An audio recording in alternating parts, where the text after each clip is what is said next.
Bueno, buenos días para todos. Reciban un fraternal saludo de bienvenida a este espacio para el encuentro de saberes denominado Cátedra Internacional de la Paz 2021, buscando alternativas de la crisis ecosocial.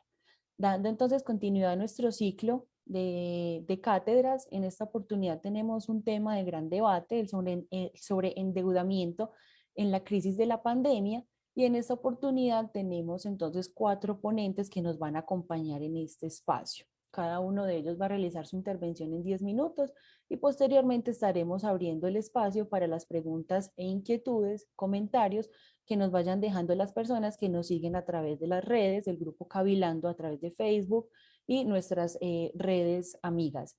Entonces, nuestros ponentes que nos estarán acompañando el día de hoy, Antonio Sanguino, senador en la Alianza Verde 2018-2022, magíster Desarrollo Regional y doctor en Gobierno y Administración Pública. Aquí también tenemos en este espacio a Caterine Triviño. Caterine es socióloga con experiencia académica en el manejo de amplios grupos de personas, candidata a magíster en Ciencias Económicas de la Universidad Nacional de Colombia y asesora de la UTL, Unidad de Trabajo Legislativo del senador Wilson Arion, quien nos acompañó en la primera cátedra.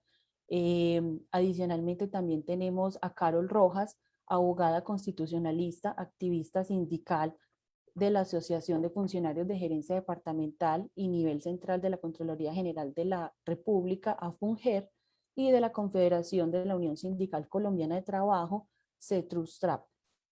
También nos acompaña el día de hoy Eva Prados, abogada feminista, consultora de temas de derechos humanos, equidad de género y participación ciudadana y portavoz del Frente Ciudadano por la Auditoría de la Deuda. A todos nuestros ponentes le damos la bienvenida, un agradecimiento muy especial por estar con nosotros en este espacio. Entonces, vamos a comenzar. La primera pregunta se la vamos a hacer a Paula. Paula. Buenos días a todos y Buenos todas, días. ¿cómo están? Muy bien, ¿y tú cómo vas? Muy bien, muchas gracias por la invitación. Gracias, Paula. Paula, entonces la primera pregunta para ti es, ¿qué aspectos consideras problemáticos para el endeudamiento colombiano? Gracias. Mira, cuando nosotros hablamos de endeudamiento, hablamos de que los créditos de por sí son necesarios en una sociedad. Es decir, ese recurso de poder acceder a algunos servicios financieros para algunos hogares, empresas y para el gobierno es necesario, por cuanto no cuenta con una liquidez inmediata. Sin embargo, por lo menos en la sociedad colombiana, en Latinoamérica y en el mundo, se ha venido presentando es un sobreendeudamiento. ¿A qué nos referimos con eso? Que hay unos niveles de deuda que sobrepasan o sobreestiman lo que podría ser beneficioso o necesario. Es decir, que la sociedad se viene entregando muchísimo más a ese acaparamiento de las entidades financieras y viene utilizando la mayoría recurriendo más bien para satisfacer la mayoría de sus necesidades precisamente al crédito. En el caso de Colombia tenemos un panorama muy gris, principalmente porque en términos de la deuda, por ejemplo, la deuda del gobierno es una deuda muy alta, es una deuda que ha crecido, la deuda exterior, la deuda pública, ha crecido a unos niveles de sobremanera. En 2019 habíamos terminado con una deuda aproximadamente del 44% del PIB, en este momento se encuentra sobre el 60%, eso quiere decir que durante la pandemia el gobierno tuvo la necesidad de endeudarse muchísimo más, pero también esas formas de endeudamiento tienen unos riesgos a nivel de administración o de gobernanza, por cuanto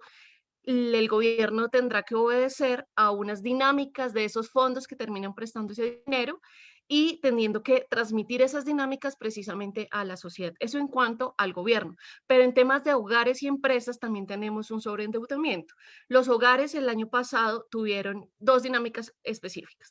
La primera de ellas es reestructurar las deudas que ya existían. En ese momento, las deudas que más se estructuraron en los últimos meses fueron principalmente las que tenían que ver con tarjetas de crédito, con créditos de libranza, de créditos rotatorios, créditos que tenían que ver con préstamos a vehículos, hipotecas y demás. Entonces, esa reestructuración, ¿en qué se centró principalmente? En una refinanciación de las cuotas, es decir, en o una disminución de la cuota que pagaban por esos créditos, o bien en un aplazamiento de las cuotas, lo que significa que las personas sí o sí tendrían que asumir una deuda mayor por cuanto tendrían que pagar muchísimos más intereses de esa misma deuda que tenían. Pero la otra dinámica que surgió es que las personas adquirieron nuevos créditos. Es decir, y en esto se ven principalmente representados los hogares y las empresas.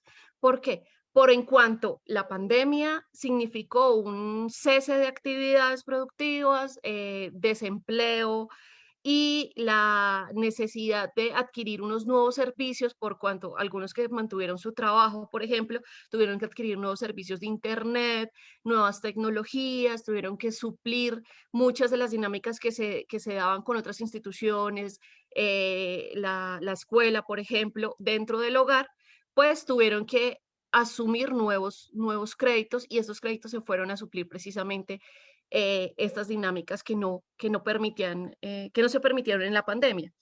Entonces, buena parte de los salarios o de los ingresos de los hogares se han tenido que ver o han tenido que ir más bien a pagar esas deudas. Es decir, que entre más ingreso nosotros destinamos al pago de las deudas, pues menos ingreso queda para suplir necesidades básicas. ¿Y qué termina decidiendo los hogares, principalmente los hogares? Pues teniendo que endeudarse con otras formas de crédito para poder suplir, ir supliendo esas necesidades. Entonces, uso de tarjetas de crédito, formas de deuda informal como los créditos gota a gota, créditos con familiares, bueno, diferentes formas. Y esas deudas van sumando en ese porcentaje o en la carga que tienen que asumir los hogares para poderse endeudar. En el caso de las empresas fue muchísimo más obvio.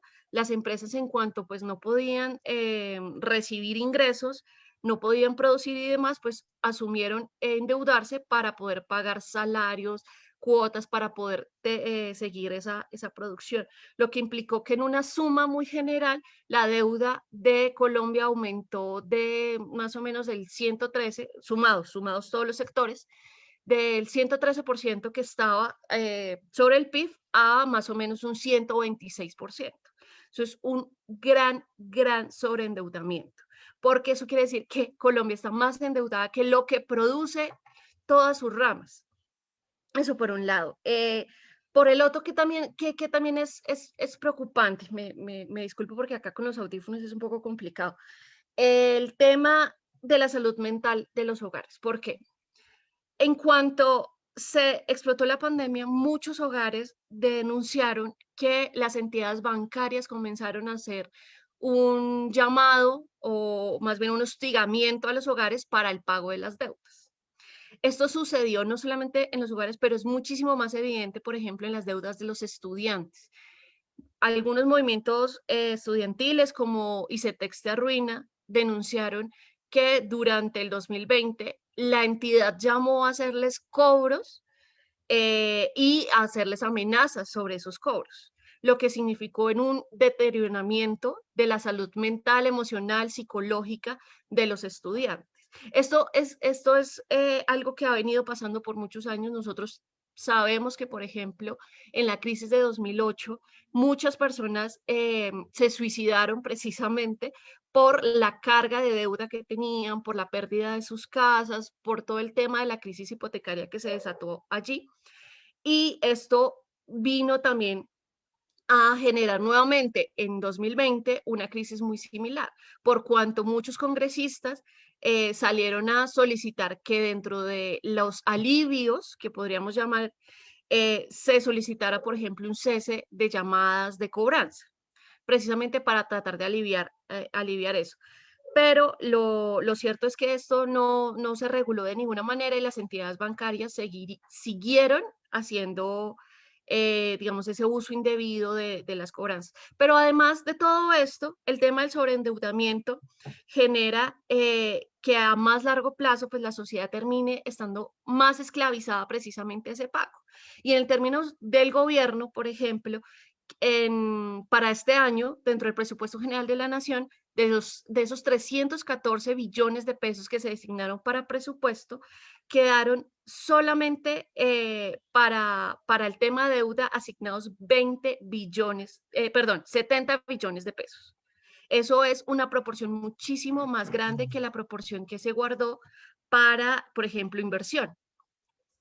De esos 70 billones de pesos, 23,6% fueron para, perdón, 23,6 billones de pesos fueron para la deuda exterior y 46,8 billones de pesos fueron para deuda interna. De esos, 35 fueron para pagar la deuda principal y 33 para pago de intereses. Quiere decir que el gobierno sigue subsumido a un pago de deuda que impide que ese dinero del presupuesto pueda ser destinado para casos más importantes, por ejemplo, el gasto social, que era lo que hablábamos. Lo que hemos venido hablando desde varios años atrás, y es que a pesar de que ellos dicen que, por ejemplo, educación es el sector que más presupuesto tiene, pues eso es mentira, porque es que deuda es un sector específico y deuda es el sector que más presupuesto tiene año tras año. No sé, Camila, de pronto cuánto tiempo me quede. Tienes 2 minuticos más. Listo, no, yo para cerrar en el tema de las problemáticas realmente, es que aquí se genera una entretrama de muchos conflictos, tanto para las empresas como para las familias, como para el gobierno.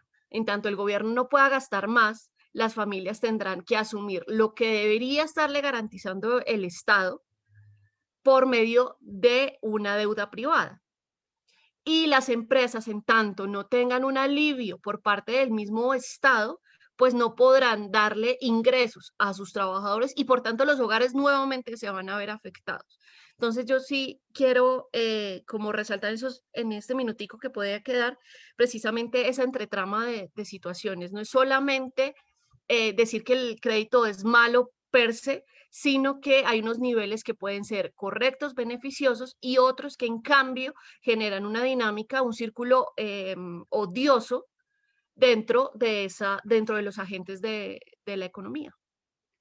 Exactamente, Caterine, es decir, se hizo muchísimo más visible todo, todas las dificultades a nivel financiero que se han venido arrastrando de años anteriores, digámoslo así, qué pena la expresión, pero finalmente la pandemia logró evidenciar todo ese tipo de situaciones que teníamos, incluso mencionabas algo muy importante, la salud mental, que se perjudicó con los cobros excesivos por parte de las entidades bancarias que venían pues haciendo como toda esta gestión de cobranza y que finalmente los hogares pues vieron muchas dificultades justamente porque algunas personas quedaban única y exclusivamente como eh, siendo el ingreso de la familia, ¿cierto? O sea, muchos perdieron el trabajo, el desempleo también fue también algo que se genera, pues y genera mucha preocupación hoy en día, pero que finalmente, como tú lo dices, es un punto muy, muy preocupante.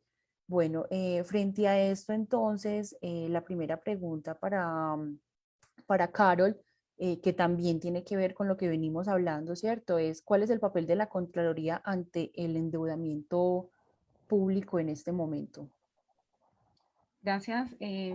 Buen día, Camila. Buen día, Paula. Buen día a toda la audiencia virtual y que nos sigue en vivo, al grupo Cabilando Ando y a quienes ven este video en diferido también.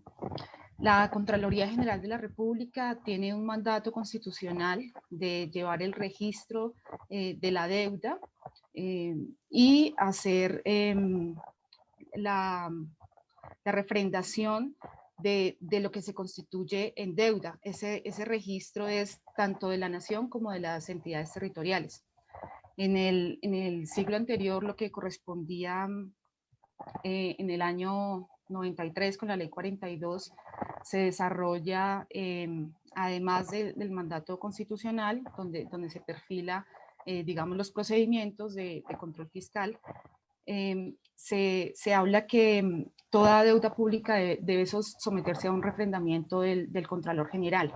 En el año 2000, con esta modernización del Estado, que también la Contraloría entra en una reorganización, allí se crea la Contraloría Delegada para Economía y Finanzas, que tiene por función exactamente dirigir y coordinar ese proceso de registro de la deuda territorial, nacional, la consolidación de los informes mensuales y anuales, y elaborar las certificaciones que corresponden a través de la Dirección de Cuentas y Estadísticas Fiscales. También en el mismo año 2000, con la ley 617, que habla de la descentralización territorial, se asigna a la Contraloría el control del cumplimiento de la reestructuración para que se haga a las deudas territoriales en los alivios que se den a los entes. Entonces, ya en este siglo, recientemente en el 2019, con el Acto Legislativo 4, el control fiscal de posterior y selectivo se amplía a un control concomitante y preventivo. Esto, pues, apuntado a ampliar la cobertura, hacerlo en tiempo real, está destinado a la prevención del daño, sobre todo atender los riesgos, y para hacer un control más eficiente, más eficaz, y mejorar la administración de la función pública. Entonces, la Contraloría rinde un informe de la situación de la deuda pública al Congreso de la República. Este es un informe anual, y entonces vemos que como tal, la Contraloría General no tiene la función de hacer auditoría a la deuda pública, sino de llevar el registro. Esto significa sentar esos créditos, examinar los documentos, sentar las cifras, producir el informe de la situación de la deuda, que es simplemente un informe, y hacer este control del cumplimiento de la reestructuración que se haga en los alivios a las deudas territoriales. Entonces, sin embargo, la Contraloría General de la República de Colombia hace parte de la INTOSAI, que es la Organización Internacional de las Entidades de Fiscalización Superior. Este es un ente apolítico, es un ente autónomo, y que tiene por objeto compartir los conocimientos y las experiencias de fiscalización. En INTOSAI, producto del movimiento que se ha dado en las naciones, digamos en las últimas décadas, frente a la deuda pública, se ha creado un grupo de trabajo para la deuda pública. Este grupo de trabajo viene compartiendo los métodos de cómo hacer realmente una auditoría, digamos, gubernamental, ir perfilándolo allí. En el último informe oficial de la Contraloría General de la República, que data de octubre de 2020, se analiza la deuda hasta 2019, ¿no? Entonces, allí, además de los datos que nos daba Paula, tenemos que la deuda en este momento tiene una cifra de 600 billones de pesos. Esto corresponde al 57.2% del Producto Interno Bruto. Vemos más del 50% de esto. De allí se va un 22.5% que corresponde a la deuda externa, y el restante 34.6% es la deuda interna. De esta deuda, de esos 57 puntos del PIB, un 52% es de la deuda nacional del gobierno central, y un 5.2% de las deudas territoriales.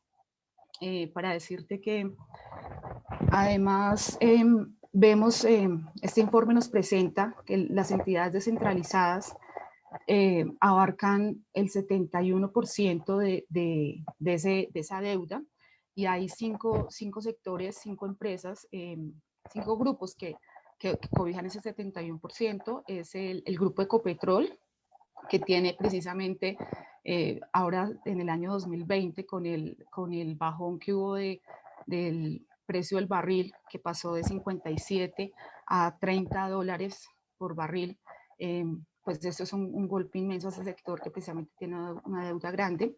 Así como el segundo grupo es el grupo de EPM en energía, que venía con ese golpe duro que tuvo en Hidroituango en el 2019.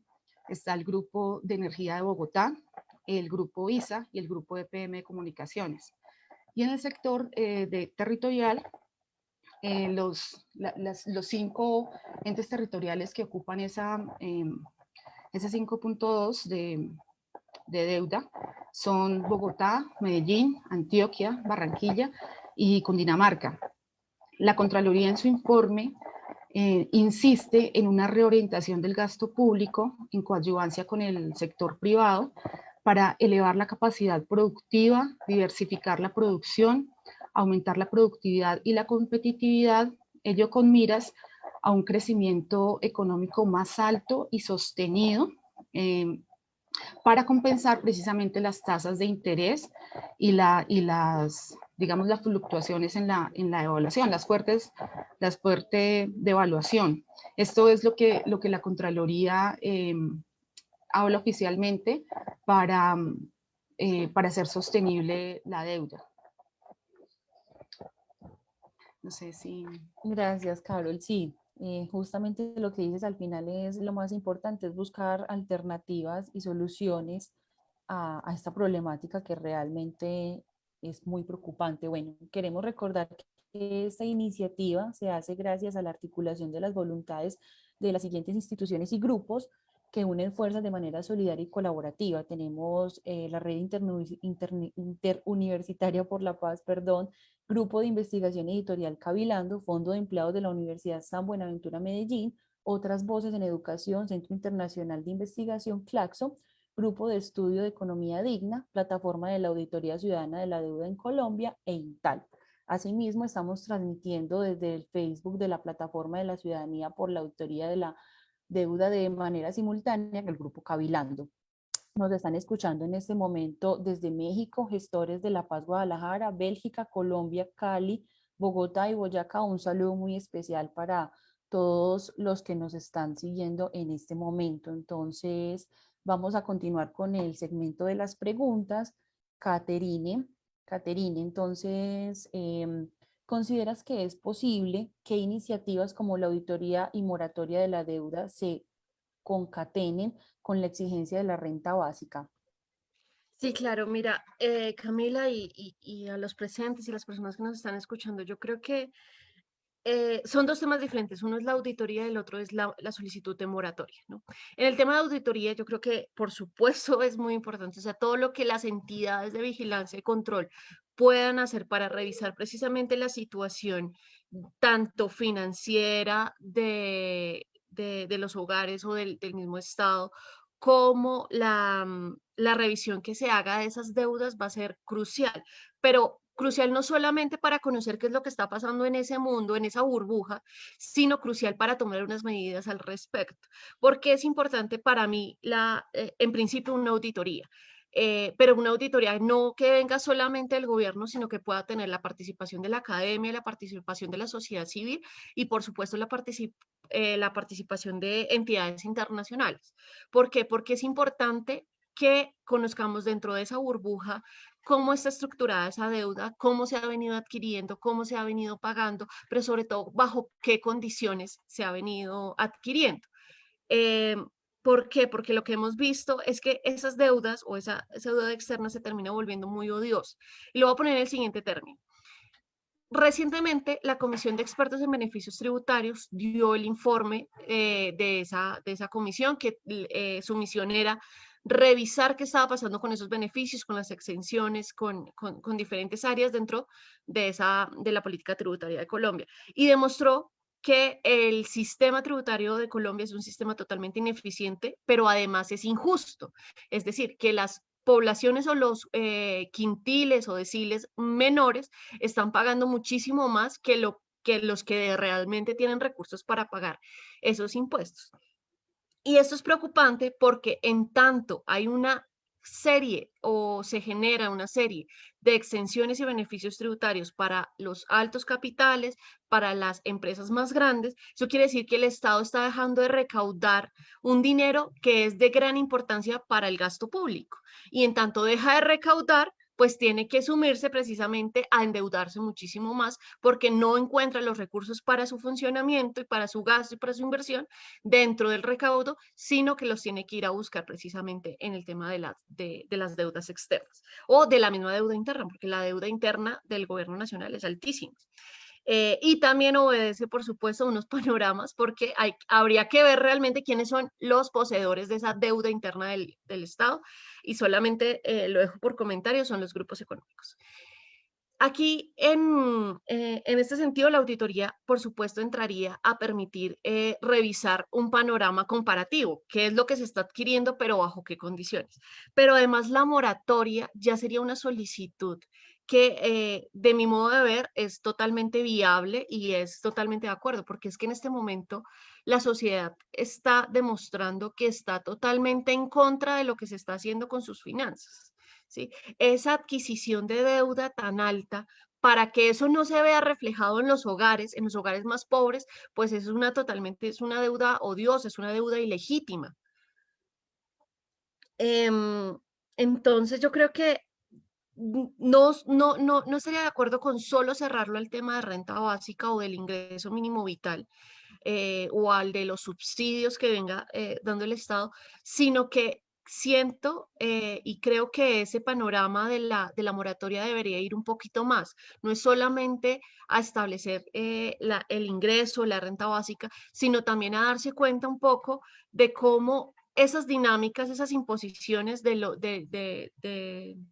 las entidades multilaterales que financian esos créditos, se han venido imponiendo sobre la sociedad colombiana y nos han ido generando que la sociedad se financiarice muchísimo más. Entonces encontramos financiarizada la educación, la salud, el trabajo, bueno, casi todas las dinámicas, tanto de la vida pública como de la vida privada de las personas, se están relacionando precisamente con esas dinámicas de financiarización y que están muy relacionadas con esas condiciones también de créditos externos. Entonces, creo que ambas son muy importantes. En el proyecto recientemente radicado por más de 50 congresistas este martes que empezó la legislación, una de las fuentes de financiamiento era precisamente esa revisión del tema de la deuda pública y de la moratoria de la deuda. Sin embargo, esto no es nuevo. Desde el año pasado, muchos congresistas, entre ellos mi jefe, que es el senador Wilson Arias, venían hablando precisamente de la necesidad de la revisión y de la moratoria de la deuda. Lo que ha venido haciendo otros países es poder refinanciar o reentablar las condiciones de las deudas que tienen con esos organismos multilaterales. Lo que sabemos es que hace el año pasado, si mal no estoy, no recuerdo cuál fue el fondo específico, sí realizó una moratoria de la deuda para algunos países, pero esos eran los países que estaban en subdesarrollo y eran países muy pobres, países principalmente de África. Pero en el caso de Latinoamérica no fue así, a pesar de que hubo algunas solicitudes, la plataforma de auditoría de la deuda lanzó una solicitud acompañada por muchos congresistas.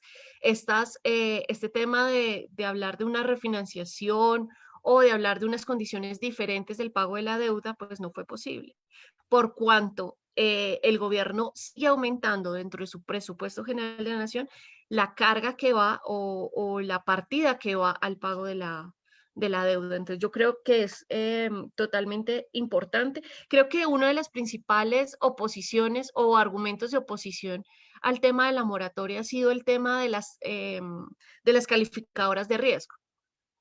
Y es que aquí o sea, Colombia siempre ha tenido el perfil del buen deudor. Nunca ha faltado a la deuda y para eso saca pecho. Ustedes han podido oír al ministro Carrasquilla y al viceministro Londoño decir es que Colombia es uno de los mejores pagadores dentro de la región porque nunca ha dejado de pagar sus obligaciones financieras. Pero eso también es muy problemático, porque quiere decir que el gobierno ha estado siempre priorizando el pago de la deuda sobre el gasto social, y es que tiene en este momento al menos a 30 millones de personas pobres, ¿sí? Los últimos datos que se han revelado es que probablemente 5 millones de personas van a caer, es que estaban en la vulnerabilidad o estaban en clases medias, van a caer de esa vulnerabilidad a la pobreza y de la pobreza a la pobreza extrema. Entonces creo que ahí vendría siendo muy importante precisamente revisar esas condiciones, porque no es justo, no es legítimo que se adquiera una deuda tan grande cuando los recursos no están llegando a las familias. Gracias, Caterine. Sí, justamente ese ha sido pues como tema de debate en los últimos tiempos sobre la priorización del gobierno nacional, exactamente. Entonces, vamos a continuar con la pregunta. Esta pregunta es para Eva. Eva, buenos días, ¿cómo estás?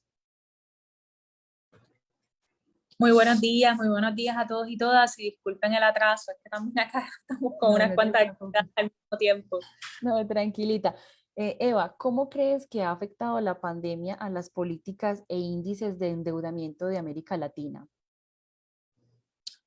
Bueno, en el caso puedo hablar particularmente del caso de Puerto Rico, ¿no? En Puerto Rico nosotros estamos ya, cuando nos impacta la pandemia, estábamos enfrentando una quiebra, así que técnicamente estábamos imposibilitados de pedir más prestado. Sin embargo, pues sí tiene un impacto importante para los casos como los nuestros, porque ponen al relieve, ¿no? El problema que el endeudamiento ha creado de fragilidad gubernamental, donde los fondos públicos que tenemos, que deberían de ir dirigidos específicamente a atender la pandemia, a atender la emergencia, pues no se estaban utilizando no se estaban poniendo a la disposición de la ciudadanía como se debía poner. Entonces, existía, por ejemplo, o existe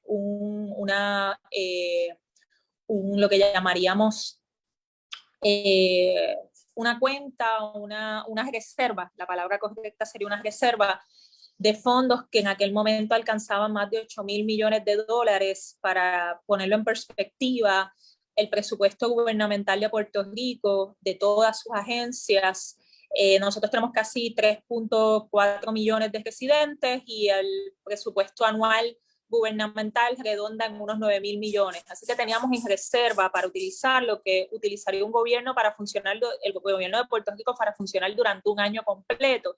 Y lo teníamos sin compromiso para poderse asignar precisamente para atender la emergencia. Y ese dinero se utilizó y se pasaba, aunque algo se utilizó para la emergencia, fue con como diríamos, a contagotas.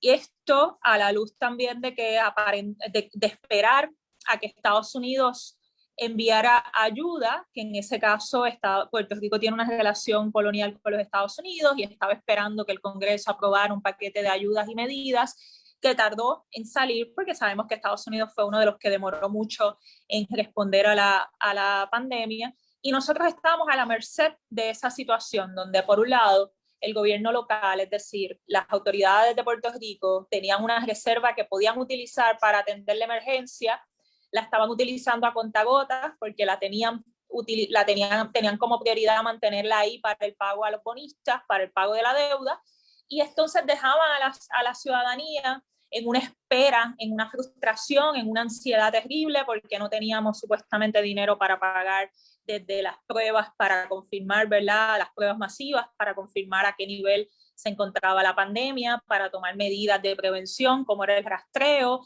para precisamente tener un sistema de salud con los hospitales preparados. Nada de eso se le estaba dando prioridad por el pago de la deuda. Y en ese sentido, pues puedo, ¿verdad?, enfatizar que en el caso de Puerto Rico, la pandemia sacó a relucir, ¿no?, cómo las prioridades en estos momentos, por más que estábamos enfrentando una emergencia de tal magnitud, se mantenían en el pago de la deuda, con algunas, ¿verdad? No te niego que en algún momento sí se vio y se temió y se empezó a soltar dinero, pero era cuentagotas. Y eso yo creo que ¿verdad? Es un asunto que hay que denunciar, ¿no? ¿Dónde están las prioridades gubernamentales en momentos como estos? Gracias, Eva. Sí, realmente era lo que comentábamos incluso con Caterina anteriormente y hablábamos justamente de eso, la priorización del gobierno frente a la situación actual. Muchas gracias. Carol, desde el sindicalismo, ¿qué se puede hacer para evidenciar la importancia de exigir la moratoria de la deuda del país?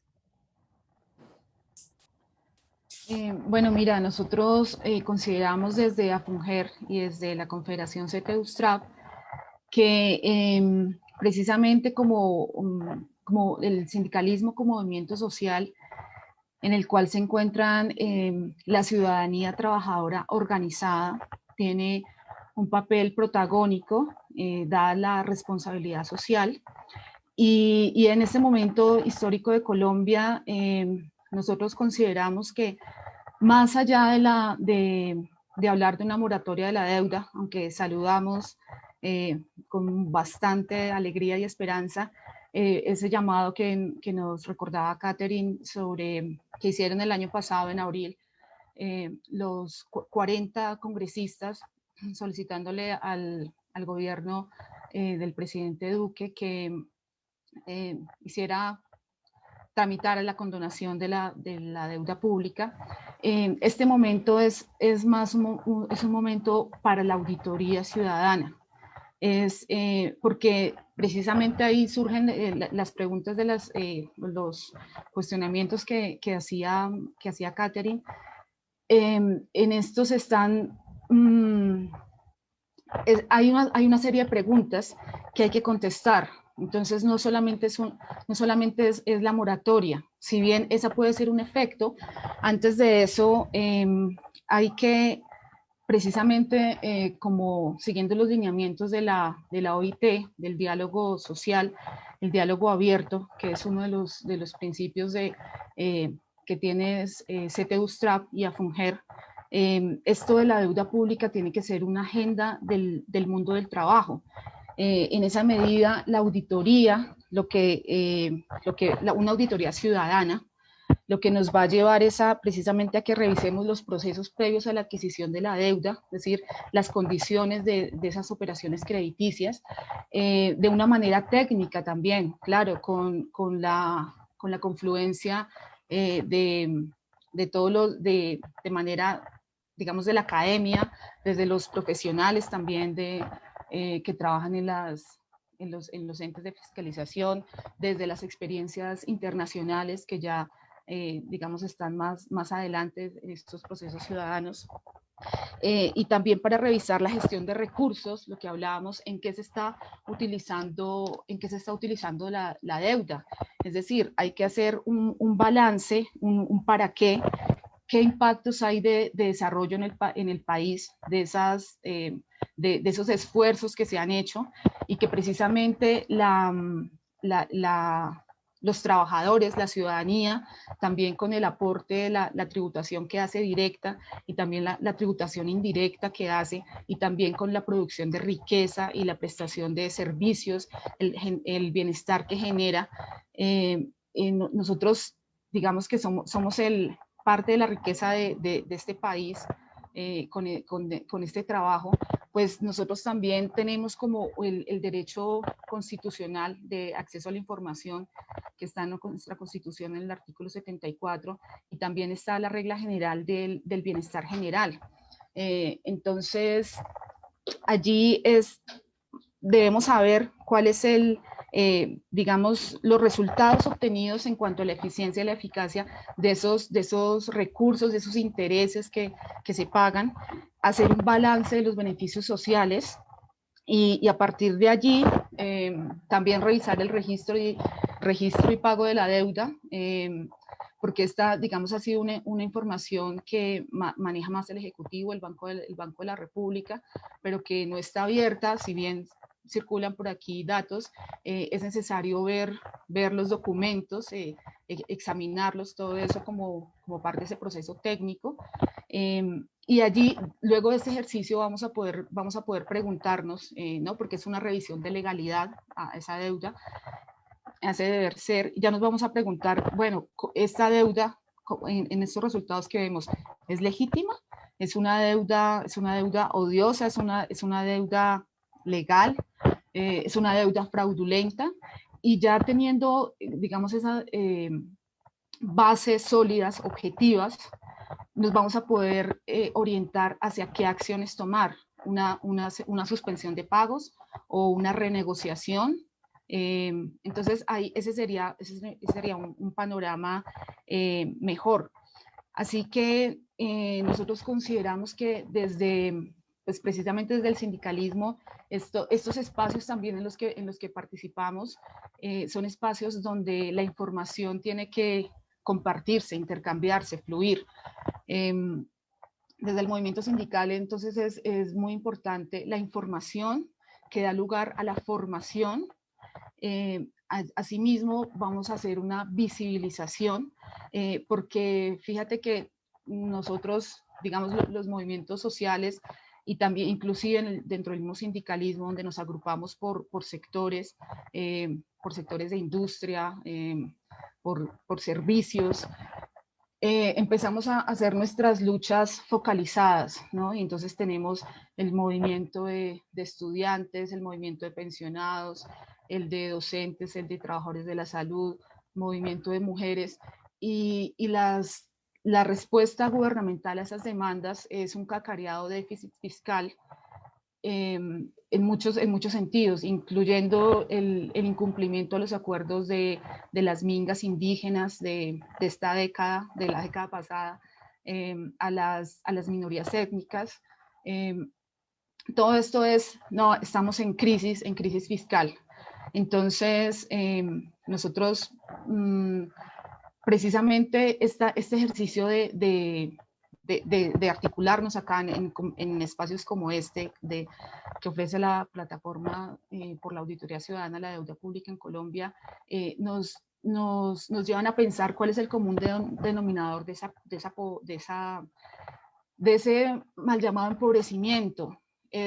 ¿Cuál es? Es esta situación de endeudamiento público que nos está quitando la posibilidad de satisfacer las necesidades de esta generación, que sí lo merecemos nosotros y que sí es posible. Estamos llamados a la abundancia, somos una nación privilegiada, Colombia, que vive en un territorio con biodiversidad, con recursos naturales.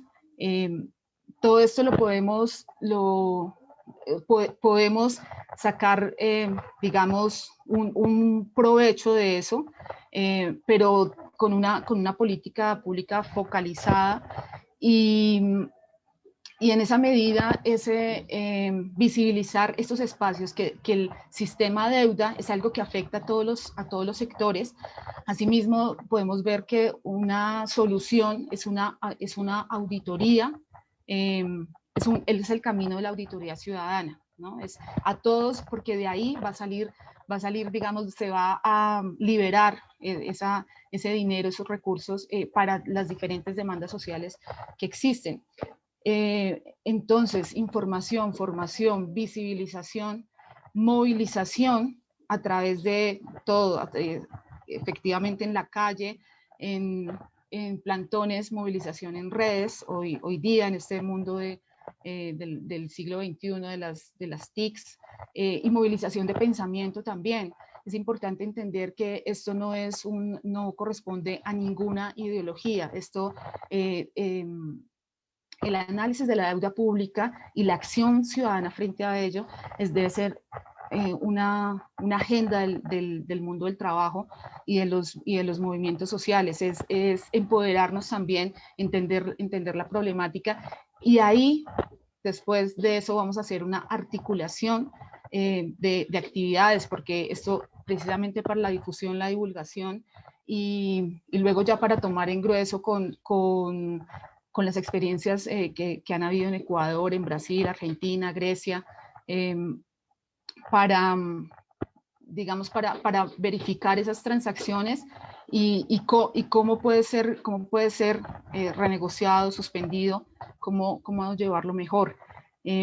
Nosotros desde en el 2017, precisamente en la inauguración de la sede del edificio de la Contraloría, le proponíamos al presidente Santos la necesidad de la auditoría de la deuda pública. En ese momento la deuda correspondía al 41% del PIB.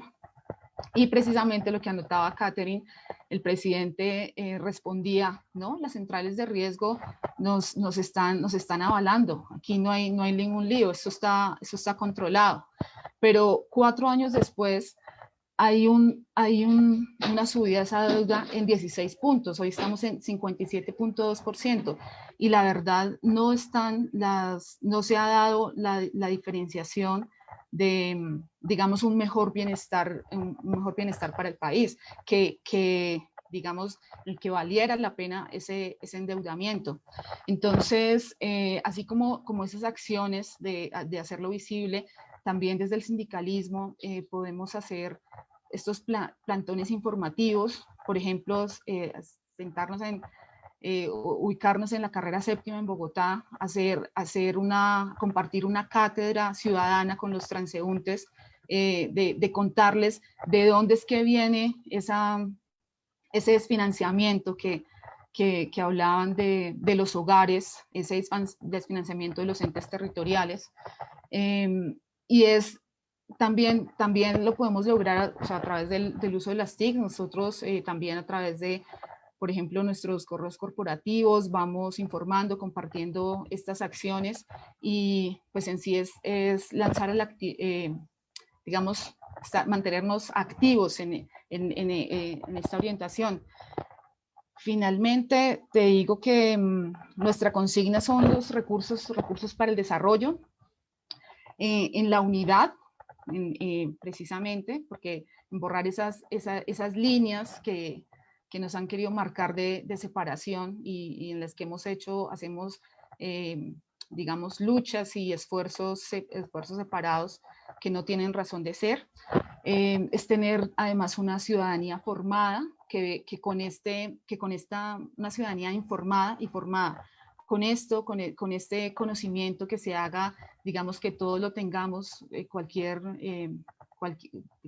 ciudadano, vamos a poder tener unas decisiones más racionales en el uso de todos los mecanismos de participación ciudadana, pues el más conocido, el voto. Vamos a poder hacer un voto consciente y coherente, pero también hacer uso de las veedurías ciudadanas, de los espacios de participación en audiencias públicas, o sea, ser más consistentes con esa responsabilidad social del autogobernarnos, de autodeterminar el destino de nuestros pueblos.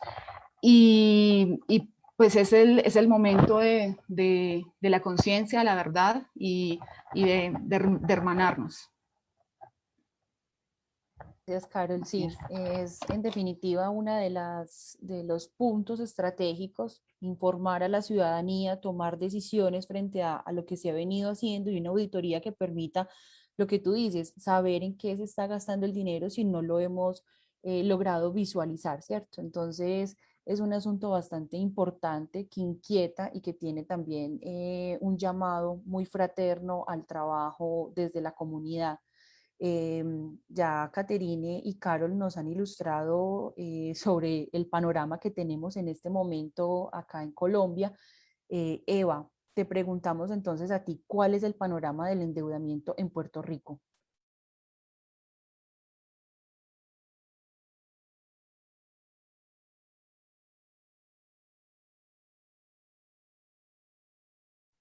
Creo que se le cayó la conexión a Eva.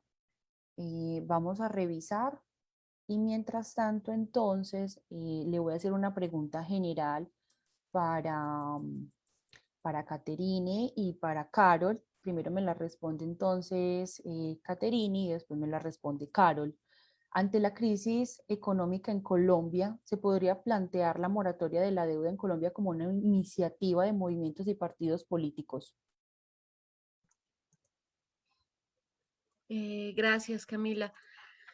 Sí, yo creo que sí, se puede plantear, eso sí es cierto. O sea, desde los movimientos, desde las organizaciones, el planteamiento no solamente se puede hacer, es que se ha hecho. Lo que hablaba ahorita la compañera Carol.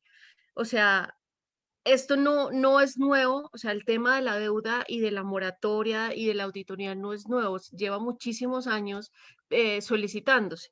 Si, si es más, si dentro de la misma Contraloría hablaron con Santos, con el expresidente Santos, para hacerla y no fue posible, pues yo creo que en estos momentos va a ser muchísimo más difícil que se lleve a cabo. Sin embargo, yo creo que hay que seguir insistiendo. En algún momento yo creo que los hogares y la sociedad, yo creo que esto es necesario que se lleve a otras instancias de reivindicación política, es decir, pongo un ejemplo muy general, por ejemplo, el Comité Nacional de Paro debería también tratar de apropiarse como de estas iniciativas, ¿no? Porque pues finalmente la deuda es algo que, aunque lo vemos tan macro, tan lejano como de tantos expertos, de un tema tan técnico, es algo que termina tocando el bolsillo de todos y todas, ¿sí?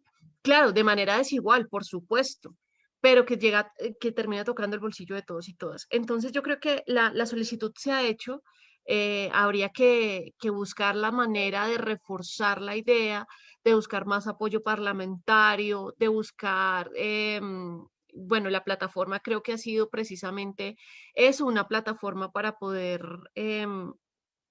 agregar o acumular diferentes perspectivas que permitan también ese apalancamiento, pero pues que sin una voluntad política, una voluntad de gobierno en general, pues va a ser muy difícil llevarla a cabo. No, yo no conozco que, por ejemplo, qué determinantes tenga, por ejemplo, el Congreso de la República, si solamente se puede hacer una solicitud o que el Congreso tenga la potestad de hacerla, es decir, de mandarla a hacer o solamente tendría que solicitarle al gobierno que la haga por medio de las entidades de control. Bueno, yo realmente pensaría que es eso, ya se ha solicitado, pero de todas maneras hay una falta de voluntad política que no ha permitido que eso se lleve a cabo. Y lo demostró ahorita con la anécdota Carol. Gracias, Catherine. Carol, te damos la palabra. Gracias. Sí, mira, efectivamente están pues los instrumentos jurídicos para realizar esa moratoria, también están, digamos, aludidos en el plano de los derechos fundamentales y del principio de autodeterminación de los pueblos y de concebir esa deuda entendida como inmoral, ilegal. Y desde allí creemos que es posible, que políticamente es viable. Fijémonos que la solicitud de condonación que hacían los congresistas el año pasado eran, bueno, que Catherine hoy nos actualiza en esta nueva legislatura, hay 12 más sumados, 12 congresistas más. Del año pasado los 40 vienen de 8 partidos políticos que corresponden tanto a la bancada alternativa como también a bancada del gobierno. Entonces ya vemos cómo se están dando unos pensamientos independientes y cómo la realidad supera esos pactos de poder. Esta declaratoria de pandemia que acá acorraló a las naciones, digamos a los gobiernos de países en desarrollo, como Colombia nos da pie a que definitivamente es necesaria alguna acción frente a ese endeudamiento, consideramos, insisto, la importancia de hacer esa auditoría para verificar, focalizar dónde están, porque allí podemos hacer unos planos diferenciadores, pero también una suspensión en los pagos, una moratoria en esa deuda, también es una acción factible, así como íbamos todos tranquilos bueno, aquí en esta parte del mundo, en febrero de 2020, con unos planes de inversión y de gasto, y llega la declaratoria de la Organización Mundial de la Salud y hay que atender eso, así como se previeron todas esas medidas de emergencia que ya completan un año. Precisamente hay lugar a que también tomemos unas medidas precisamente de choque, unas medidas que respondan a esa emergencia.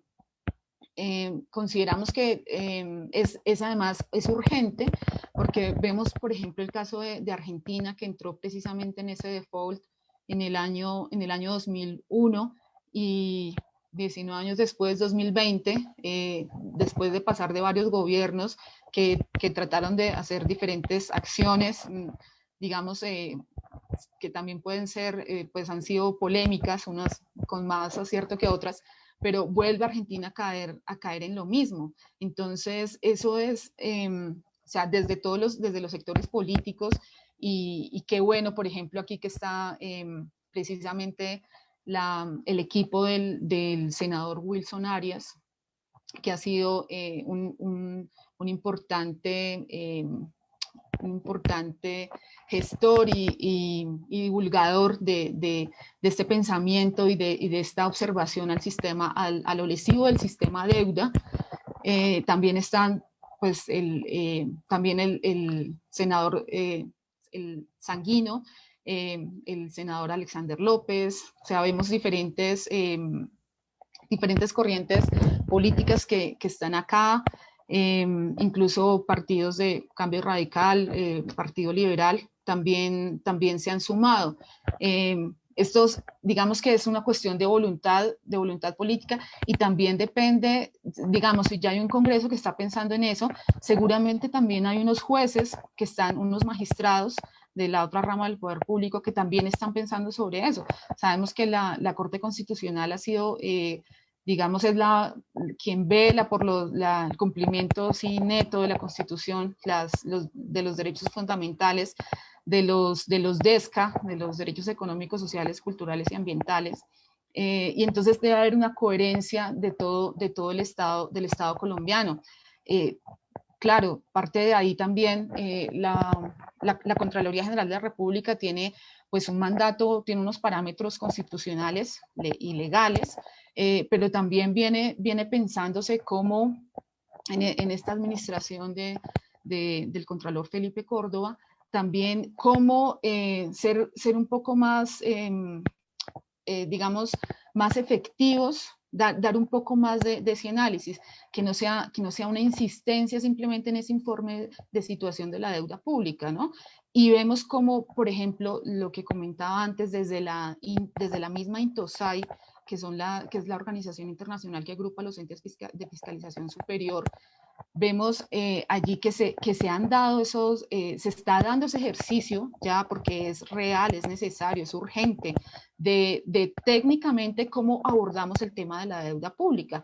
Y así como lo comentaban, países, por ejemplo, como Estados Unidos, también desde su instancia fiscalizadora superior, también han hecho advertencias al gobierno, han hecho una proyección de deuda, han dicho esto es insostenible. Lo mismo ha pasado en el Reino Unido con su misma ente fiscalizador. Entonces, esto no es algo que esté lejos, o sea, es algo que se puede hacer.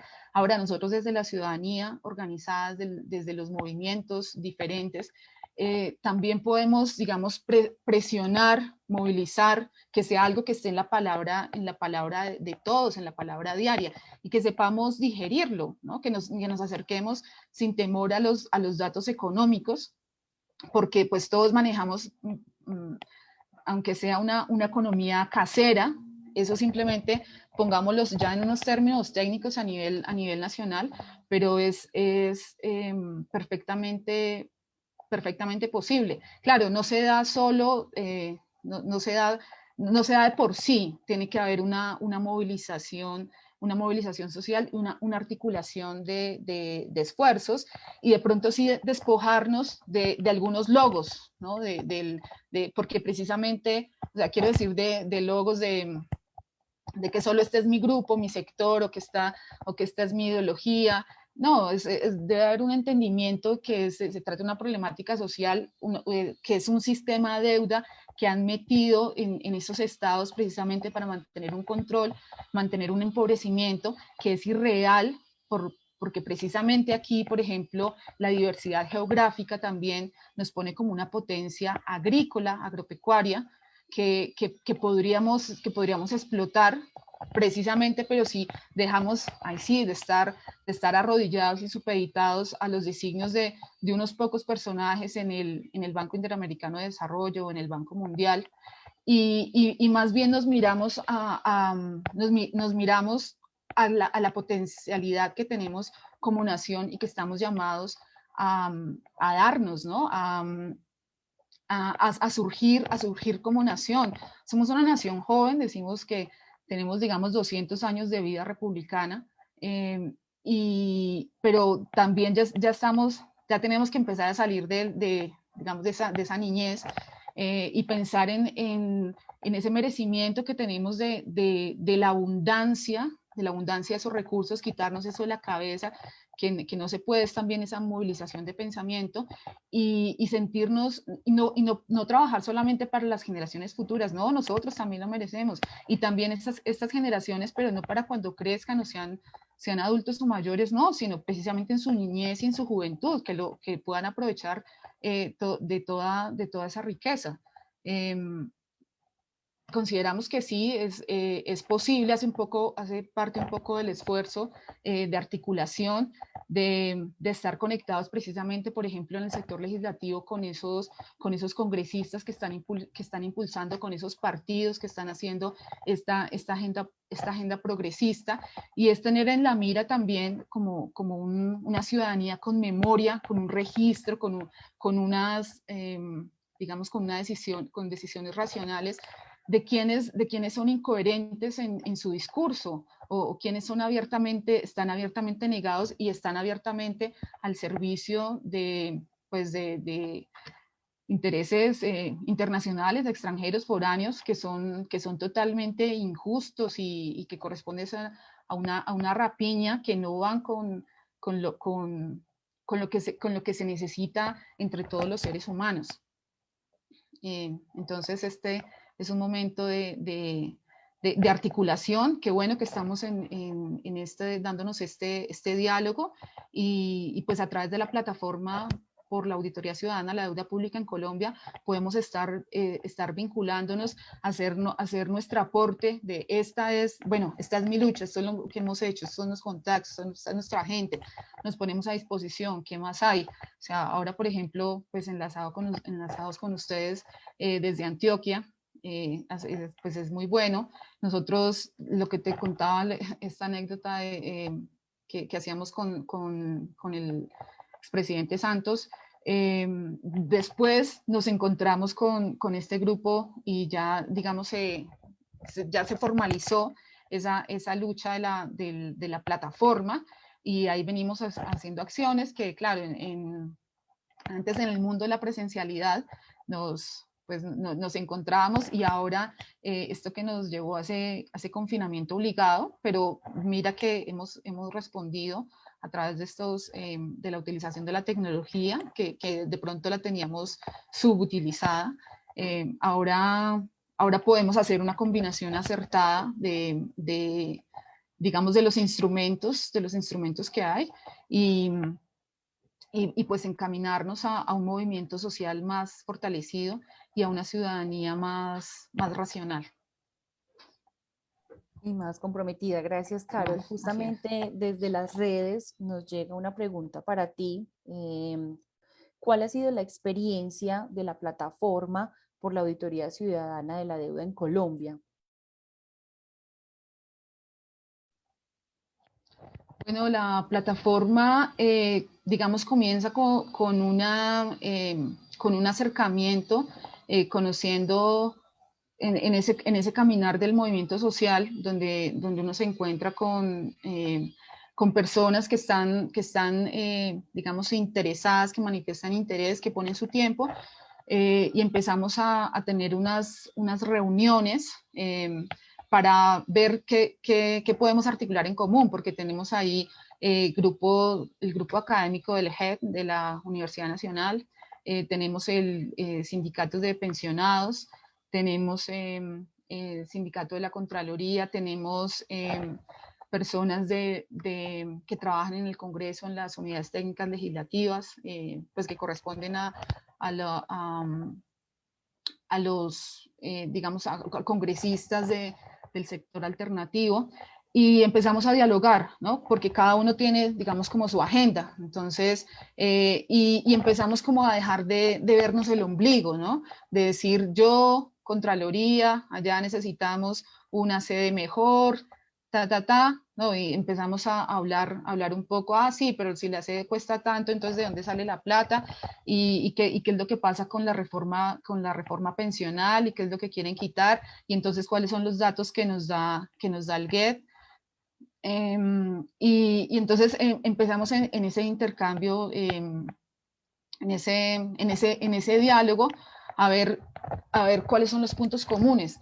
Entonces empezamos a trazar, pues, pues con ambición y con esperanza, como un paso a paso, ¿no? Entonces, parte primero de hacer precisamente pues como una campaña de divulgación y de información. Nosotros entonces imprimimos unos folletos precisamente con datos, con cifras que son importantes, y ya cuando uno las empieza a conocer, empieza a dimensionar y alarmarse y ver que no es solamente un sector el afectado, o sea, empieza como a unir, a hilar todo eso, qué pasa en el sector educación, qué pasa en el sector de la salud, eh, y, y nos empezamos a preguntar, bueno, ¿y qué pasa si en cambio ese dinero que se está destinando al servicio de la deuda, qué pasa si no pagamos? Digamos, esa plata, saquémosla de ahí, y entonces, ¿para qué nos alcanza? Entonces nos alcanza aquí, pensamos, bueno, miremos a universidades, a hospitales, inclusive ahora con esto de lo que se ha hablado de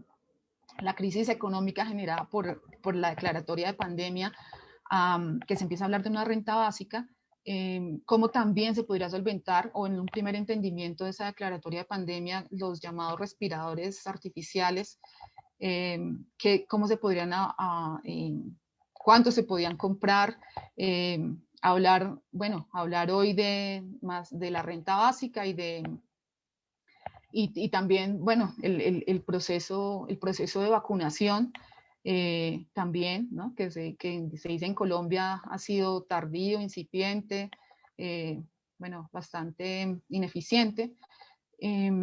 Y entonces empezamos a articularnos, entonces ahí decidimos precisamente ir convocando más sectores abiertos, porque este tema de la deuda, de la auditoría a la deuda pública, digamos que fue, sí, se llamaba antes más que todo, se conocía como deuda externa en el sector sindical en los años en los 70s, en los 80s, y se hablaba de eso, ¿no? De la deuda externa. Luego vino toda la neoliberalización del Estado en los 90s, y pues claro, una desagregación de las luchas sociales, una dispersión que, digamos, cambió el discurso, nos confundió un poco. Ahora un poco con renovada la generación, con más actores, más academia, nos venimos a hablar ya de deuda pública, ¿sí? No solamente de la deuda externa, también la deuda interna que afecta, y venimos a decir, bueno, hay que hacer un planteamiento de información, hay que poner esto en la boca de todos, que sea algo digerible para digamos, no que se tenga como un conocimiento de expertos o de una élite intelectual, o no, vemos, porque digamos que vemos y hemos de aprender del proceso, por ejemplo, que se dio en Argentina, cómo allá, cuando se dio el corralito, y que también fue un momento a otro en el comienzos de este siglo, la gente tuvo que entender, pero ¿cómo así que no me van a dar mi plata? Si yo la tenía aquí, ¿cómo así que no me van a dar yo tengo mi cuenta acá, ¿qué pasa? Entonces, ¿cómo así? Que la deuda, ¿qué pasó? Que Argentina se quedó sin plata, ¿cómo es? Entonces, era como, empezamos a digerir, sí, es que hay digamos, una economía nacional que nos va a afectar a todos, y que sí, tu plata tu plata que está en el banco y que se supone que es privada, también te puede llegar a afectar. Entonces, es como también entender eso. Eso lo hemos querido bajar, y efectivamente, lo que comentaba, hemos hecho esos plantones informativos, que luego vinieron a convertirse en sesiones virtuales de encuentro, pero que siguen haciendo un diálogo, y ya hemos tratado pues de hacerlo más organizadamente, y digamos de hacerlo metódicamente, por sectores, como por pautas, con precisamente hacer un diálogo internacional tan importante, para no creernos que esto nos pasa solo a nosotros, y que no se puede hacer nada, no. Por ejemplo, digamos las cifras importantes que nos contaba la parlamentaria Eva, así también, digamos, en América Latina, inclusive inclusive en Europa, ¿no? También el asunto del Reino Unido con el Brexit, lo que pasó en Grecia, o sea, cómo allá en la Unión Europea también, cómo fue afectando y golpeando. Ello, digamos que tiene que ser algo más, más entrar en ese diálogo, y digamos mirar las experiencias, cómo lo podemos hacer. O sea, por ejemplo, fue muy importante el ejercicio que hizo en Ecuador el presidente Rafael Correa, donde lograron hacer esa auditoría y lograron renegociar todos esos bonos, y en últimas, o sea, beneficiar a Ecuador, plantear y ahí sí, volver a repartir esas platas, digamos darle un alivio, y sobre todo demostrarse ellos como pueblo, como gobierno, y como sectores de avanzada, que era posible, y demostrarnos a los demás, ¿no? Que también un pueblo, digamos, pluriétnico también, con una presencia indígena muy importante, también digamos, como tiene la fuerza, la berraquera, la voluntad, la valentía de hacer eso, ¿no? Y de asumir esa responsabilidad. Por lo que decía, lo que nos contaba Catherine, no solamente es decir, sacar pecho porque somos buenos pagadores, sino que también somos más conscientes, y pensamos en nuestro presente, y pensamos en las futuras generaciones. Digamos, eso es como el punto que quiere tomar la plataforma. Digamos, nos planteamos más adelante como tener, después de este punto de información, ya plantearnos, ubicarnos, digamos, hacia dónde, hacia qué sectores podemos ir ya, digamos, ubicar los puntos que serían como de revisión de esa auditoría, ¿sí? Porque, por ejemplo, tenemos el tema de los endeudamientos del ICETEX, ¿no? Entonces es un punto, pero ¿qué pasa? Es un punto digamos, de estudiantes, pero cómo está afectando a digamos, a unas familias, pero efectivamente cómo significa, cómo se está entendiendo esa educación. Entonces, la educación para todo el país. Y precisamente la atención a la juventud y a la niñez. Entonces, para ese momento esperamos ya, digamos, contar con la academia y hacerlo de una manera más técnica. Eso nos implica también tener el conocimiento, que es lo que no está así a la mano, de precisamente la información,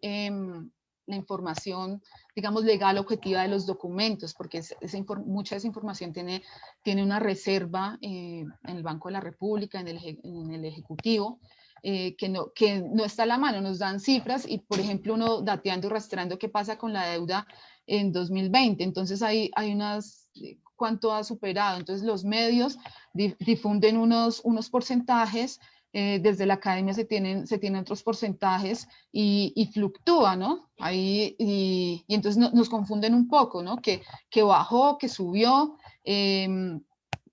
Y entonces no necesitamos que nos estén como orientando eso, sino precisamente revisarlo y hacerlo objetivamente.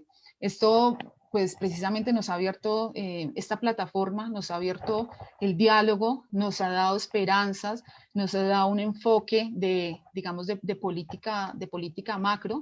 Y pues a esos que invitamos a la ciudadanía, a todos los sectores, a que se hagan más activos y más responsables de su destino.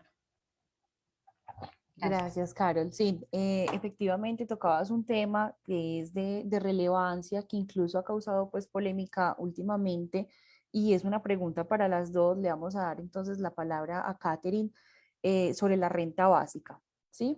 La pregunta es, ¿qué opinan de esta opción para mitigar el impacto social derivado de un modelo económico que ha ahondado en la pandemia?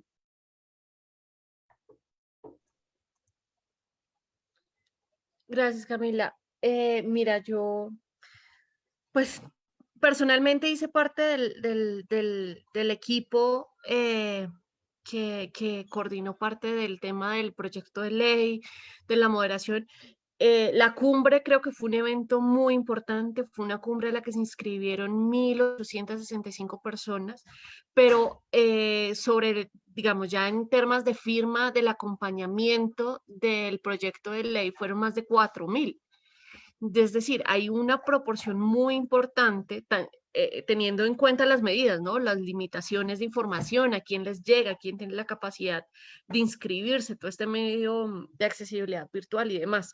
Pero entonces sí hay una manifestación muy clara de la importancia que es para este momento el tema de la renta básica, o por lo menos de la garantía de un ingreso mensual permanente.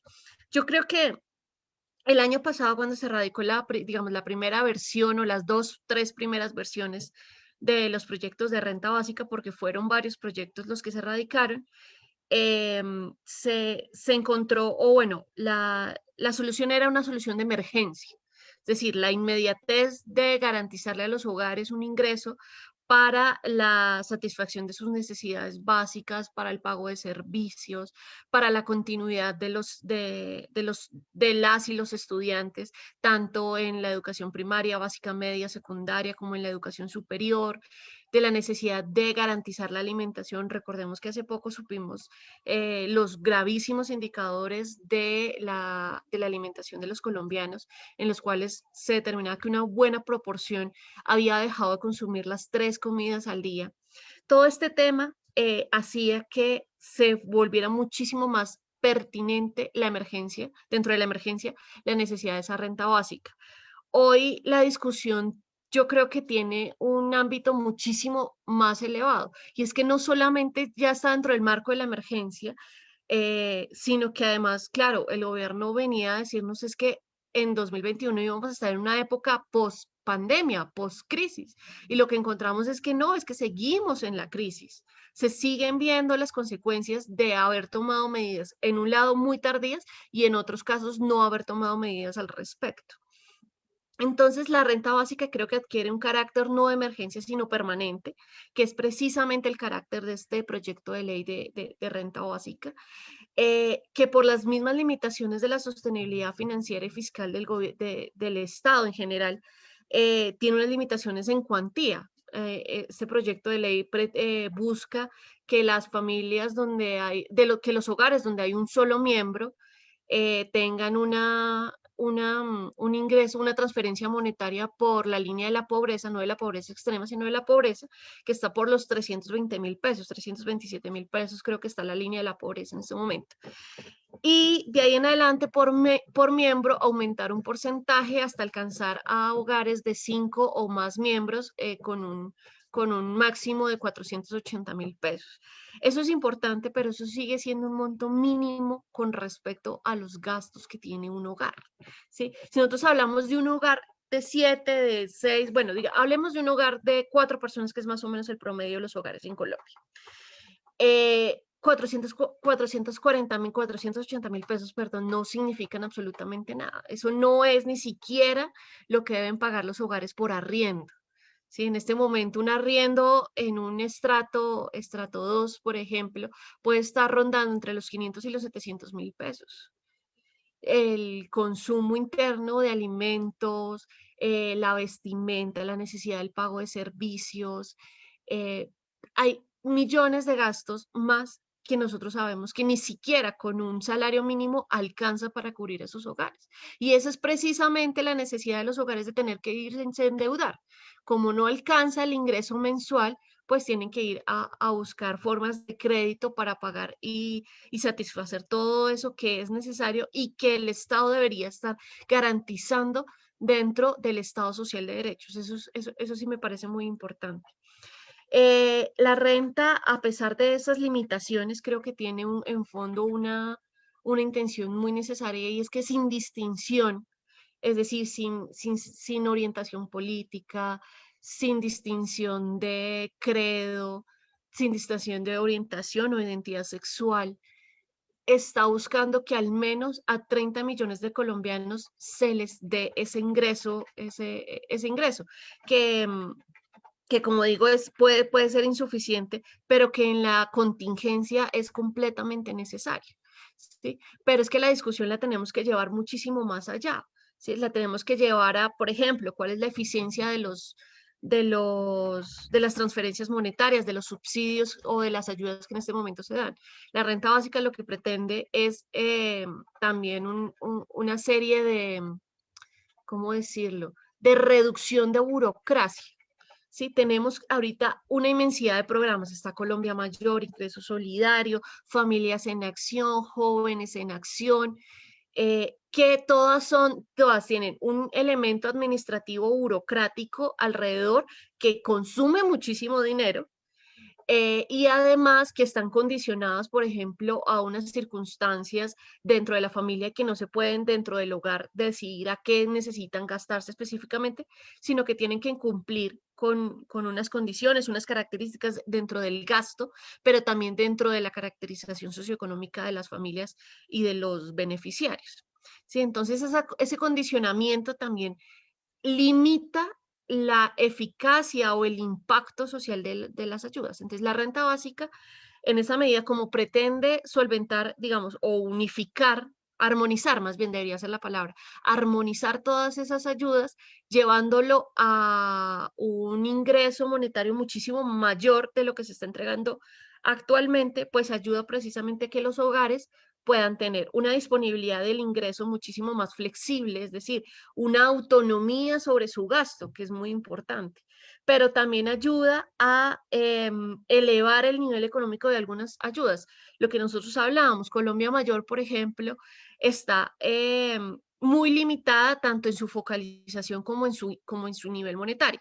Por ejemplo, Colombia Mayor llega más o menos a 800.000, si no me equivoco, adultos mayores que están en la indigencia, que se encuentran sin hogar, bueno, que están en unas condiciones de pobreza muy radicales, pero que en este momento se está diciendo, no, pues que todo adulto mayor de 65 años debería tener un ingreso que le permita tanto autonomía como gastos. Como por ejemplo aportar a su hogar o demás. Y la renta básica permite que los adultos de 65 años que estén dentro de los hogares tengan autonomía dentro del porcentaje. Eso por un lado. Que también me parece importante del tema de renta básica en este momento. Un artículo muy bello, pero muy pertinente, que es la administración de la renta básica bajo la autonomía de las mujeres del hogar, ¿sí?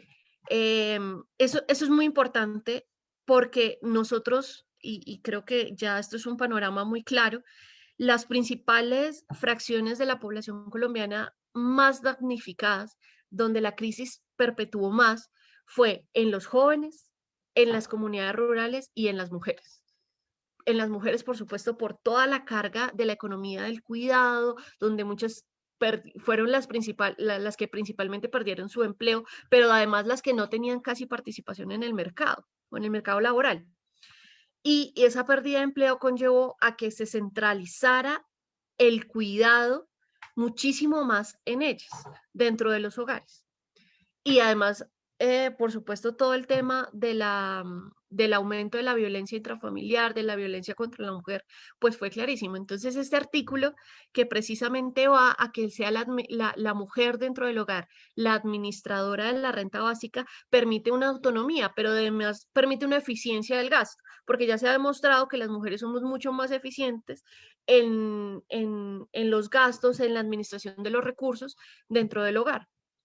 Entonces creo que eso es muy importante, resaltar todo el tema del derecho a la ciudadanía, el derecho a la vida digna, que es muy importante. Yo creo realmente que este proyecto, lo interesante de este proyecto es que se desmarca de esa emergencia y se marca más en el derecho de la ciudadanía y de la vida digna, de lo que debe garantizar, de ese mínimo que debe garantizar el Estado Social de Derecho, que está constitucionalmente dentro de Colombia, cómo se debe garantizar eso y cómo debe ser armonía, por supuesto, con otras intencionalidades. Es que no es solamente darle plata a la gente para que pague las cosas, es que no sirve de nada darle plata a la gente si tenemos matrículas en las universidades sobre los 3 o los 5 millones de pesos o más cuando son universidades privadas. No sirve de nada cuando tenemos unos subsidios carísimos porque determinada entidad, determinada empresa tiene acaparado el mercado de ese servicio. No nos sirve de nada darle plata a la gente cuando le vamos a imponer un IVA, por ejemplo, a la canasta familiar, que ya se han venido desmarcando de esa idea, pero que era una idea muy tangible y que tenía mucha fuerza el año pasado, ¿sí? ¿Cómo, cómo armonizar, cómo equilibrar la parte del recaudo con la parte de los gastos? ¿Sí? Cómo permitir que las familias no solamente reciban un ingreso, sino que además ese ingreso se pueda distribuir de manera equitativa en todos los gastos del hogar. Pero es que los gastos del hogar están muy determinados precisamente por el mercado. Pero entonces el Estado debería estar entrando a regular esos costos para que el ingreso que reciban los hogares pueda ser distribuido de manera eficiente, pueda cumplir, satisfacer todas esas necesidades básicas y tener además algo para el gasto y la reactivación económica, porque es que es lo que hemos visto y es lo que hemos venido hablando precisamente. Mientras los hogares no tengan con qué gastar, la reactivación económica no se va a dar. O sea, no va a ser esto por medio de crédito, porque es que el tema del crédito también está muy limitado a las entidades que permiten el uso del crédito, ¿sí? Yo no puedo ir a pagar con una tarjeta de crédito a la tienda de mi vecino de la esquina porque es que él no tiene el mecanismo para poderme vender un mercado con una tarjeta de crédito, ¿sí? Entonces, claro, ¿a dónde tenemos que acceder cuando necesitamos, por ejemplo, el mercado en el hogar? Pues a las tiendas, a las grandes superficies, a las tiendas, a las grandes cadenas, y pues estas son las mismas que se van a quedar con todos esos intereses. Ya sabemos que estas mismas cadenas tienen sus propias tarjetas de crédito y demás. Y entonces, ¿quién le está comprando al vecino? Pero es que el vecino además consume productos que yo puedo estar produciendo, servicios que yo puedo estar vendiendo en otra área. Entonces, todo este tema de la renta básica suple un poquito la necesidad de ingreso, pero es solamente la necesidad de ingreso monetario. Y por eso es que la renta básica solamente habla de las deficiencias en el ingreso de las familias y no habla, por ejemplo, de otras condiciones que van mucho más allá. Entonces, por ejemplo, en dónde viven, qué tienen, en qué condición de escolaridad está, cuál es la condición alimenticia. Todo eso también debe ser importante y no se suple solamente con la renta básica. Por eso es necesario no solamente la renta básica, sino un Estado garantista. Yo creo que eso sería lo principal. Digamos, de renta básica podríamos hablar muchísimo, por tanto el proyecto es muy rico en su articulado. Si mal no estoy, quedó con 16 artículos, entre ellos precisamente el tema de la vigencia. Habla de la necesidad de armonizar todos estos programas, de que la administración esté centrada en las mujeres. Habla, por ejemplo, de un componente que a mí me pareció muy importante, que se resaltó mucho durante la cumbre, y es el tema de la veeduría del control sobre la implementación del programa. Porque lo que han visto las personas es que todos esos programas, ahorita, recordemos que sobre ingreso solidario hubo un escándalo, ¿no? Y es a quienes les estaba llegando el ingreso, cuáles eran las familias que lo estaban recibiendo, y ni hablar del tema del ingreso que se dio para la agricultura, que ahí también hubo una serie de denuncias sobre a quienes les estaba terminando de llegar a eso, cuáles eran las empresas, todo el tema del PAEF, del pago de nómina, del programa de apoyo al empleo. O sea, todos esos programas, lo que hemos visto, lo que han venido reportando las mismas entidades en el Congreso de la República, es que eso le está llegando es al gran capital, a las grandes empresas, a los hogares que no necesitan de esos ingresos, por lo cual ese componente de veeduría ciudadana es tan importante dentro del desarrollo y la implementación del programa de renta básica, y eso quedó con al menos unos estándares de paridad, de equidad de etnia, de participación ciudadana desde los niveles municipales, departamentales, nacionales, de la necesidad de presentar ante los congresos y ante las IAS, que son la Procuraduría, la Contraloría, la Defensoría del Pueblo, los informes de esa implementación, de ver qué es lo que está pasando allí y de tener un ojo de la ciudadanía siempre puesto sobre esos programas. Yo creo que en eso estoy muy de acuerdo, pues además de todo, estoy de acuerdo de todo lo que ha dicho Carol, pero quiero resaltar precisamente eso, esa necesidad de transparencia frente a la implementación de los programas es muy importante.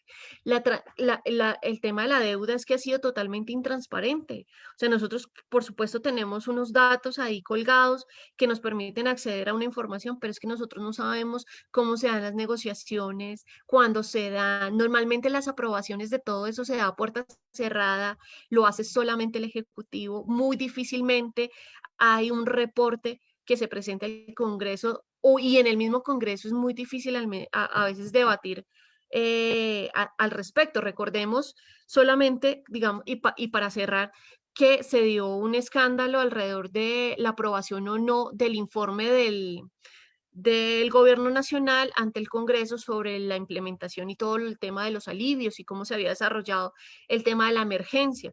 Porque a pesar de que se dio un debate muy crítico y muy duro, donde se demostró que las cosas no estaban funcionando y que había habido una respuesta tardía a la emergencia, la mesa directiva salió a decir que el Congreso había aprobado el informe del Gobierno Nacional.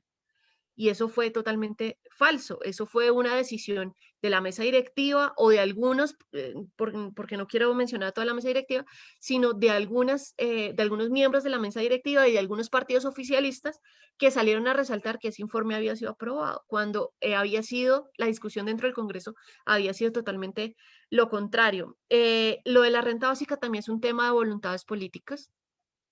El año pasado se radicaron, creo, si mal no estoy, 4 proyectos que buscaban temas de ingresos monetarios.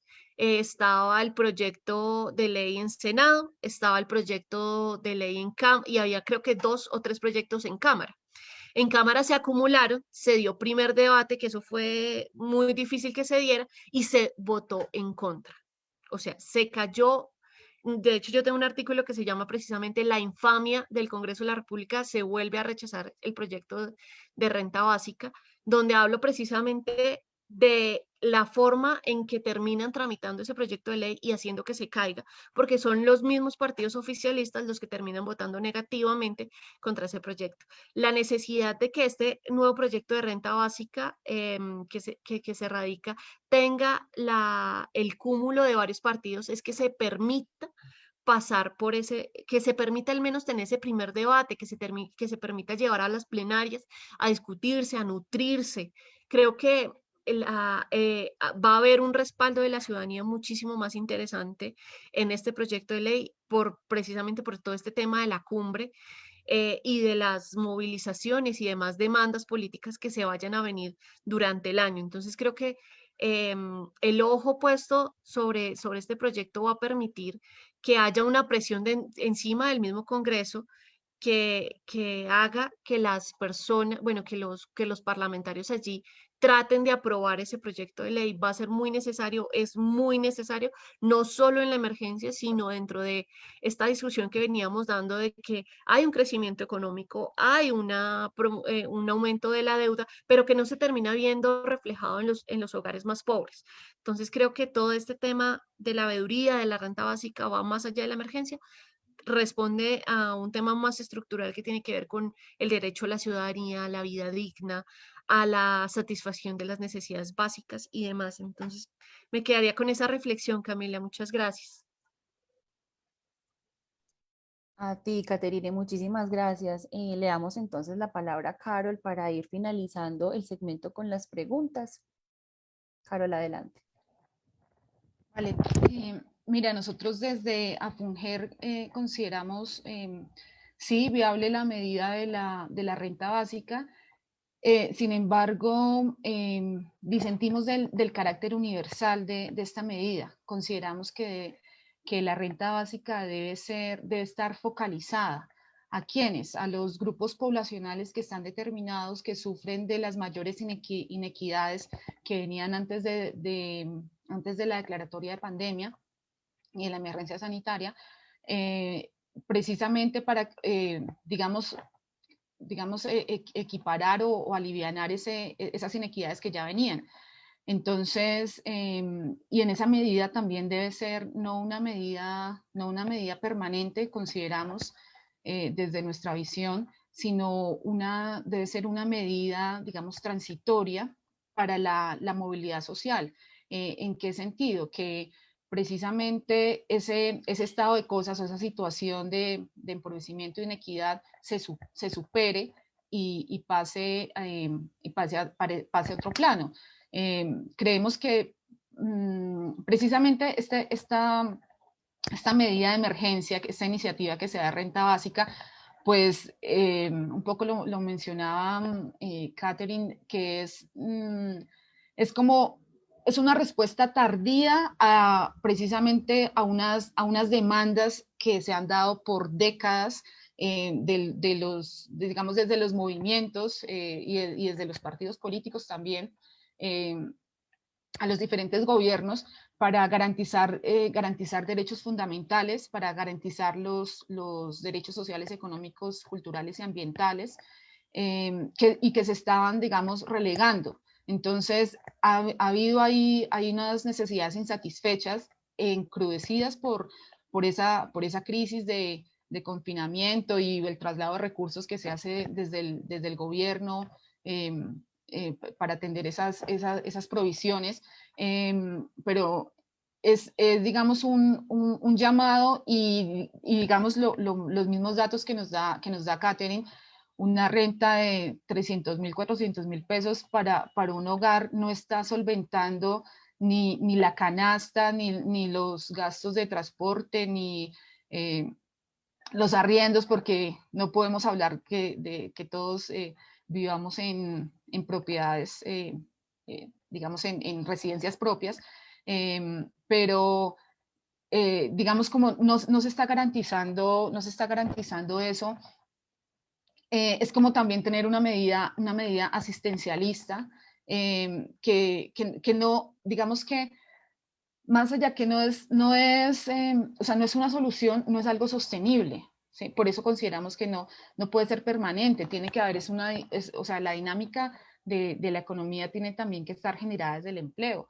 Y eso pasa por hacer caso, consideramos a esa recomendación que hace la Contraloría de hacer digamos, de aumentar la productividad.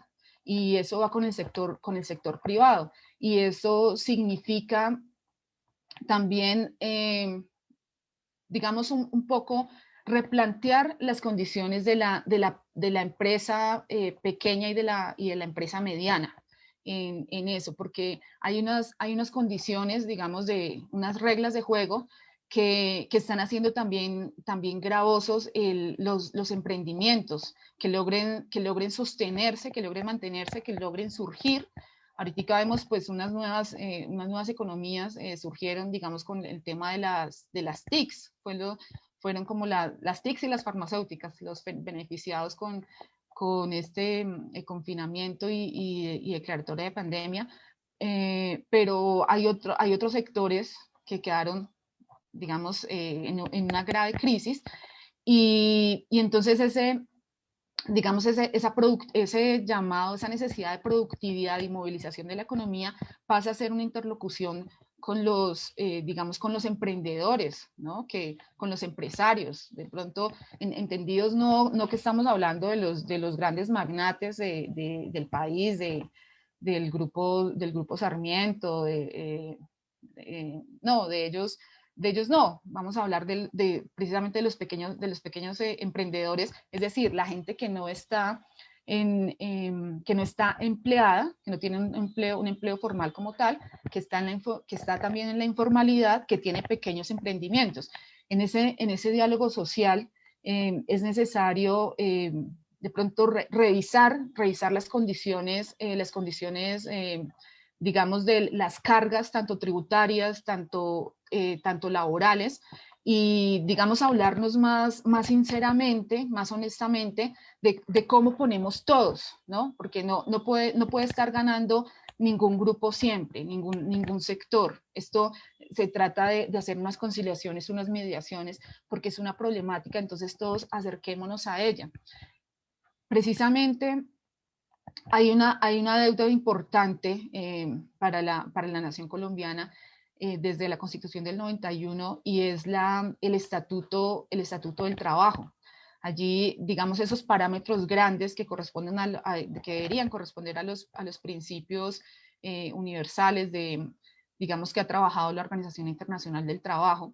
Y esa viene siendo una apuesta que ha emprendido la Confederación CTU-STRAP desde la negociación estatal. En el año 2019 se planteó y el gobierno nacional en su momento tuvo bien hacer ese acuerdo, hace parte del acuerdo nacional estatal que está en desarrollo.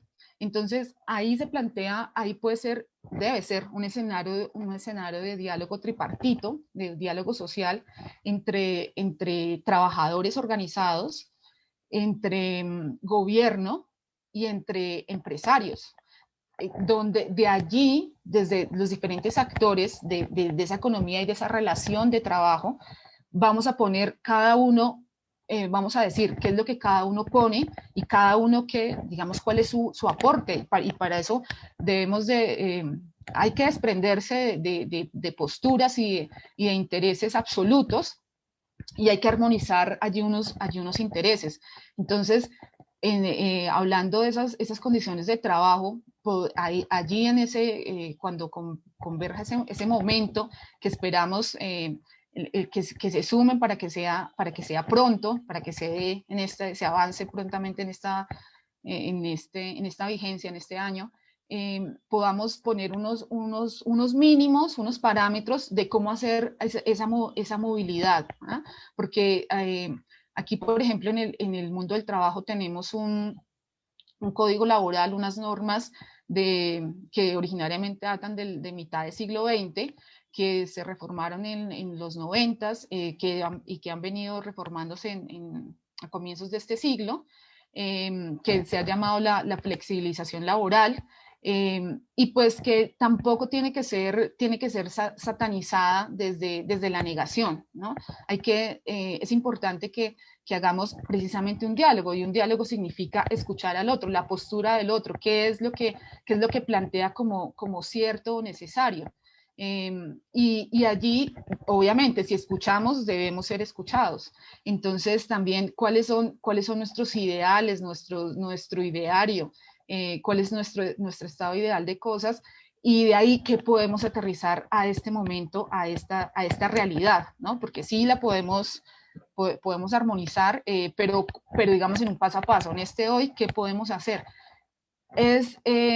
Desde allí entonces consideramos que es la productividad y una activación, digamos, de los sectores productivos, lo que va a hacer que precisamente no haya que recurrir a deuda, que haya esa movilización de capitales, además que haya una dignidad con el trabajo, ¿no? En esto que precisamente que estamos como afectados en el pesimismo y en el aspecto psicosocial, en la salud mental,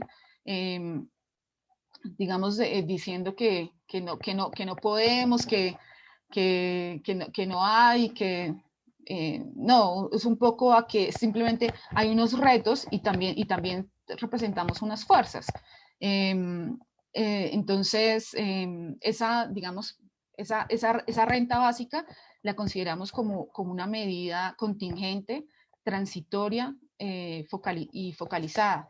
Desde AFUNGER participamos activamente en la reforma constitucional que terminó en el acto legislativo, que introdujo el control concomitante y preventivo. Y ya hemos visto desarrollos positivos de precisamente con el seguimiento que se ha hecho al ingreso solidario, y ahí ya se han presentado importantes advertencias. Pues a esto simplemente hacemos una invitación a los diversos sectores de la sociedad civil que estén interesados en una participación, a que nos contacten al correo afunger@contraloría.gov.co, o a través de nuestras redes sociales en Facebook, Twitter, Instagram y YouTube, para que si quieren alguna asesoría, algún direccionamiento sobre cómo hacer esa articulación en el control fiscal participativo, en el control concomitante y preventivo, destinado a la renta básica, y pues a todas estas medidas que se han tomado de contingencia, pues que deben ser analizadas, cuáles van a transitoriedad, cuáles en la permanencia. Ahí respondo. Gracias, Carol, muy amable. Queremos agradecerle la participación a nuestras invitadas y a quienes acompañaron a través de nuestras redes. Esperamos que haya propiciado un espacio de reflexión, pues sumamente enriquecedor escuchar pues todas las posiciones que tenemos en este momento. Aprovechamos muy especialmente para hacerles la invitación el próximo 25, 26 y 27 de marzo en el desarrollo del Tribunal Permanente de los Pueblos, en donde será un ejercicio de juicio ético y político al Estado colombiano por 3 crímenes: genocidio político, crímenes contra la paz y una estructural impunidad. Se transmitirá en vivo a través de todas las plataformas, entre ellas Facebook, en el grupo Cabilando, y el día 27, sábado, de 8 de la mañana hasta las 12 del mediodía, la Cátedra Internacional de Paz unirá fuerzas en la transmisión en vivo de la jornada, que dará cierre a la versión número 48 del Tribunal Permanente de los Pueblos, y la tercera que se realiza en Colombia. Asimismo, queremos informarle a todos quienes están en este ciclo de Cátedras Internacionales por la Paz que estaremos en receso y regresaremos el sábado 10 de abril a las 10 de la mañana por este mismo enlace con el tema de la educación, un campo en disputa. A todos muchísimas gracias. A nuestras invitadas queremos nuevamente darles un agradecimiento muy especial y esperamos estar en otro espacio. Muchas gracias. Muchas gracias.